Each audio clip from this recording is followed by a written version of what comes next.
उपमुख्यमंत्री एकनाथ शिंदे आणि मुख्यमंत्री देवेंद्र फडणवीस यांच्यातला वाद जो आहे तो आता विकोपाला चाललेला आहे. मी असं म्हणतोय याचं कारण म्हणजे काल झालेल्या साताऱ्यातील एकनाथ शिंदे यांची सभा. कारण ही सभा नव्हती, ही एक शक्ती प्रदर्शन होतं. आणि यांच्यामध्ये एकनाथ शिंदे जे वाक्य बोलले ते फार महत्त्वाचं आहे. एकनाथ शिंदे म्हणाले की मला सगळं समजतंय, पण आमच्यामध्ये जो कोणी आडवा येईल त्याला मी लोळवण्याचं काम करीन, असं एकनाथ शिंदे म्हणाले.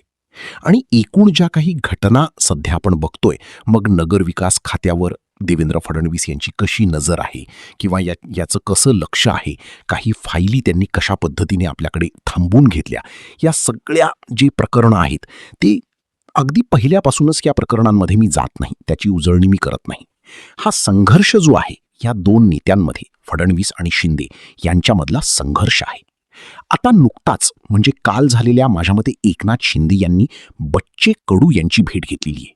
बच्चे कडू कोण आहेत तर प्रहारचे सर्वेसर्वा बच्चे कडू यांची एकनाथ शिंदे यांनी भेट घेतली. तब्बल अर्धा तास चर्चा झालीय आणि या भेटीमध्ये बरंच काही घडलंय. काय घडलंय, काय चर्चा झाली आणि हा नेमका भाजपला धक्का कसा आहे हेच आपण या व्हिडिओमध्ये बघणार आहे. एकनाथ शिंदे आणि देवेंद्र फडणवीस यांच्यामधला हा सत्ता संघर्ष काही वर्षापासून सुरू आहे. मी सत्ता संघर्ष म्हणतोय, तुम्ही म्हणाल दोघंही महायुतीमधले आहेत. होय, ही देखील दोघंही महायुतीत आहेत, पण मुख्यमंत्री पदाची जी सत्ता आहे या सत्तेवरनं या दोघांमध्ये संघर्ष जो आहे तो काही लपून राहिलेला नाहीये. एकनाथ शिंदेच्या मनामध्ये अजूनही आपण मुख्यमंत्री व्हावं हीच इच्छा रुजलेली आहे, ती तत्पूर धरून बसलेली आहे. आणि त्या दृष्टीने तुम्ही कधी एकनाथ शिंदेचा तुम्हाला त्याच्यामध्ये एकदा तरी हा उल्लेख करताना की मी जेव्हा मुख्यमंत्री होतो तेव्हा मी असे निर्णय घेतले की जेव्हा मुख्यमंत्री होतो तेव्हा लाडकी बहीण योजना आणली, म्हणजे ते मुख्यमंत्री असताना आपण काय केलं याचा उल्लेख आवर्जून करतात. त्याचबरोबर त्यांचे नेतेसुद्धा जे आहेत ते सुद्धा त्यांच्या बोलण्यात मुख्यमंत्री एकनाथ शिंदे जेव्हा होते तेव्हा त्यांनी कशा पद्धतीने कारभार हाकला याचे दाखले देत असतात.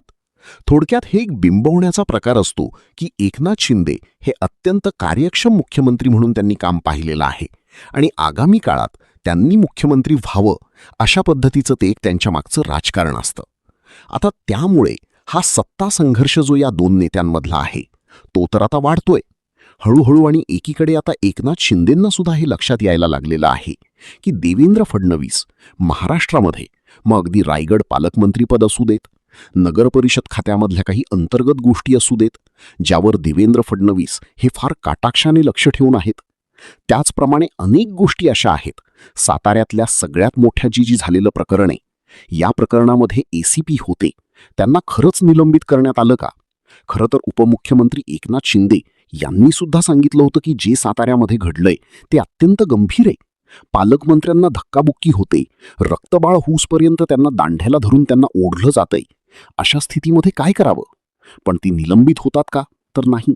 उलट त्या आता त्या ACPची बदली ही सांगलीमध्ये सुद्धा करण्यात आलेली आहे आणि ती सुद्धा त्याच पोस्टरवर करण्यात आलेली आहे. त्यांना कुठेही सत्तेच्या रजेवर पाठवण्यात आलं नाही. म्हणजे थोडक्यात काय की एकनाथ शिंदेच्या बातमीमध्ये ज्या ज्या पद्धतीच्या सगळ्या अडचणी निर्माण करतात त्या सगळ्या अडचणी या देवेंद्र फडणवीस किंवा भाजप यांच्याकडून निर्माण केल्या जातात. एकनाथ शिंदेंनीही माहिती आहे की आपण वारंवार या सगळ्या तक्रारी घेऊन दिल्लीमध्ये जात असतो, अमित शहांना भेटत असतो, त्यांच्याकडे आपण तक्रारी सांगत असतो, पण त्यांचा फारसा परिणाम या राज्यामध्ये होताना आपल्याला बघायला मिळत नाही. म्हणजे किमान आपण बोललो ते तिकडून आपल्याला दिलासा देतात, पण राज्यामध्येही तसं काही बदल घडतोय असं दिसत नाहीये.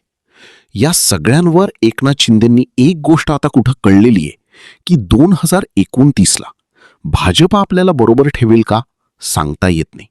आपण भाजप बरोबर राहू शकू का असं सांगता येत नाही. एकनाथ शिंदेंनी आता असं खात्री वाटायला लागलेली आहे की 2019ला जर खरं आपली स्पर्धा कोणाबरोबर असेल तर ती भाजप बरोबरच असू शकते. हे एकनाथ शिंदेंना आता जाणवायला लागलेलं आहे आणि त्या दृष्टीने एकनाथ शिंदे हे आता पावलं टाकतायत. ते त्यांच्या शिवसेनेमध्ये अंतर्गत काही बदलही करतायत. तुम्ही बघितलं असतील की त्यांचे काही संपर्क प्रमुख आहेत. या संपर्क प्रमुखांमध्ये त्यांनी काही बदल केलेले आहेत, तेही आपण बघतो आहोत. त्याचप्रमाणे मधल्या काळामध्ये आपण एक बातमी बघितली की जे मंत्री कार्यक्षम नाहीयेत, जे काम करत नाहीयेत, ते भाकरी फिरवणार आहेत. त्यांच्या काही मंत्र्यांना डिचू देण्याच्या तयारीमध्ये सुद्धा एकनाथ शिंदे आहेत. त्याचप्रमाणे काही नेत्यांना सुद्धा त्यांच्या जबाबदाऱ्या काढण्याच्या विचारामध्ये एकनाथ शिंदे आहेत. जे नेते पक्षासाठी काम करतायत आणि भरीव काम करतायत अशांनाच संधी द्यायची हे एकनाथ शिंदेंनी ठाण मांडलेलं आहे. त्यामुळे पुढच्या काळामध्येही ते बदल आपल्याला बघायला मिळतील. पण आता एकनाथ शिंदेंनी आणखीन जी गोष्ट करतात ती फार महत्वाची आहे. राज्यसभेवर आपण म्हणतो की एकनाथ शिंदे यांनी धक्कातंत्राचा वापर केला आणि ज्योती वाघमारे यांना राज्यसभेवर संधी दिली. तुम्ही बघा, ज्योती वाघमारे अत्यंत काय आक्रमक शैलीमध्ये प्रभावी अशा पद्धतीने मांडणी करणाऱ्या त्या एक नेत्या आहेत. उद्या वेळ पडली तर अंगावर घेऊ शकतात. भाजपवर सुद्धा चाडेतोड त्या बोलू शकतात. असं एक नेतृत्व शिंदे यांनी राज्यसभेवर पाठवलेलं आहे. एकनाथ शिंदे आता अशा पद्धतीच्या लोकांना पुढे आणू पाहत आहे की जे उद्या वेळ पडली तर भाजपबरोबर दोन हात करायला तयार होऊ शकतात. त्यांना याची कल्पना आहे की आपल्यामध्ये भाजप पक्षामध्ये सुद्धा अशी काही मंडळी आहेत जी आपल्याला दगाफटका करू शकतात. त्यातलं एक उदाहरण म्हणजे आता साताऱ्यातला कालच महेश शिंदे जे आहेत, ते जे आमदार आहेत ते खरं तर एकनाथ शिंदे यांच्या शिवसेनेतले आहेत. पण त्यांना ह्या सभेला ते फिरकले नाहीत. ते म्हणतात की मला बोलवलं नाही. खरं तर जेव्हा पक्षाचा प्रमुख नेता त्या शहरामध्ये येत असतो तेव्हा तर काही कोणी तुम्हाला आमंत्रण देत नाही. पण महेश शिंदे नाराज आहेत.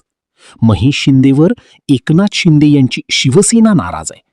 त्यामुळे त्यातून महेश शिंदेने जी काल वक्तव्य केलेली आहे की मी निवडून येतो हे मी माझ्या जोरावर निवडून येतो, मला कोणाची मदत नसते, याचा अर्थ आता साताऱ्यामधल्या तरी एकनाथ शिंदेंची शिवसेना ती बच्चू कडूंची घेतली.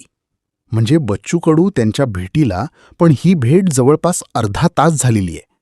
बच्चू कडू हे कायमच एकनाथ शिंदे यांचे अत्यंत जवळचे सहकारी समर्थक राहिलेले आहेत. एकनाथ शिंदेंनी जेव्हा मूळ शिवसेनेतले एकनाथ शिंदे बाहेर पडले, जेव्हा ते गुवाहाटीला गेले होते, तेव्हा देखील बच्चू कडूंनी एकनाथ शिंदे यांना आपला पाठिंबा दिला आणि एकनाथ शिंदेंच्या बरोबर त्यांचा कायम सहकार्याच्या भूमिकेमध्ये बच्चू कडू राहिले. त्याचबरोबर बच्चू कडूंची आणखीन एक गोष्ट मी तुम्हाला सांगतो. आत्ता देखील शेतकरी कर्जमाफीचं एक मोठं आंदोलन हे बच्चू कडूंनी छेडलं की ज्यासमोर सरकारला झुकावं लागलं त्याचा आम्ही जून-जुलै महिन्यामध्ये कर्जमाफी करू हे आश्वासन द्यावं लागलं. त्याचनंतर मेळघाटमध्ये देखील आदिवासी जे आहेत या आदिवासींच्या प्रश्नांवर बच्चू कडूंनी आंदोलन केलं, ज्याची दखल सरकारला घ्यावी लागली. त्यामुळे बच्चू कडूंच्या या कालच्या भेटीकडे आणि त्यांना दिलेल्या ऑफरकडे फार गंभीर्याने बघण्याची गरज आहे. तुम्हाला काय वाटतं? कमेंट करून नक्की सांगा. आणि असेच माहितीपूर्ण व्हिडिओ बघण्यासाठी आपल्या चॅनलला सबस्क्राईब नक्की करा. धन्यवाद.